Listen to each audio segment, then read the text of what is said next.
किल्ले शिवनेरीवर छत्रपती शिवाजी महाराजांच्या जयंतीनिमित्त झालेल्या कार्यक्रमावरून भाजपच्या आशा बुचके यांना सोशल मीडिया ट्रोल केलं जात आहे।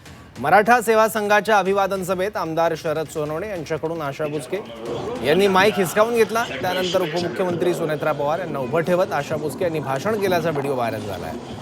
तसंच शिवरायांच्या पालखीत मुख्यमंत्री देवेंद्र फडणवीस आणि दोन्ही उपमुख्यमंत्र्यांसह पालखी घेत असताना बुचके यांनी सुनेत्रा पवार यांना धक्का देऊन स्वतः पुढे त्या गेल्याचंही व्हिडिओमध्ये दिसतंय। याचा व्हिडिओ सोशल मीडियावर व्हायरल होतोय आणि हे दृश्य राजकीय नेत्यांच्या उपस्थितीत घडलं असल्यानं नेटकऱ्यांनी बुचके यांच्यावर संताप व्यक्त केला आहे। जन्मोत्सव सोहळा सुरू असताना पाळणा म्हणणाऱ्या महिलेला बाजूला ढकलून बुचके यांनी मुख्यमंत्री देवेंद्र फडणवीस यांच्यासमोर फोटोसाठी पोज दिल्याचंही दिसतंय।